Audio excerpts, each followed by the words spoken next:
Over 37 million Filipinos are expected to benefit from the financial support under the DSWD's Uplift Assistance Program, with distribution streamlined through digital platforms to ensure aid is delivered efficiently and free from political influence.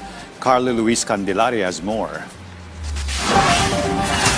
The Department of Social Welfare and Development continues to roll out financial assistance across the country under the Uplift or Unified Package for Livelihood, Industry, Food and Transport program. The initiative aims to help Filipinos who have been severely affected by rising food and fuel prices amid the continuing tensions in the Middle East.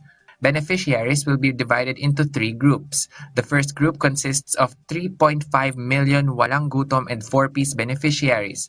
The second group includes 2.5 million poor and near-poor households identified through the 2024 Community-Based Monitoring System or CBMS of the Philippine Statistics Authority. The third group covers employed workers earning a monthly salary of 20,000 pesos or less. Ito ay nilabas dahil kinakailangan natin protektahan yung ating pong mga kababayan, especially the most vulnerable sector, from the impact nga of the ongoing energy emergency.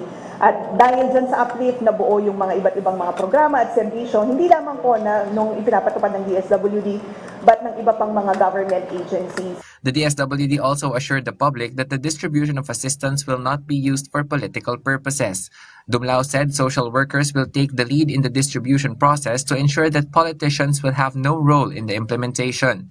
The mode of distribution will vary depending on the beneficiary group. 4-piece beneficiaries will receive a one-time 2,000 peso cash assistance through their cash cards.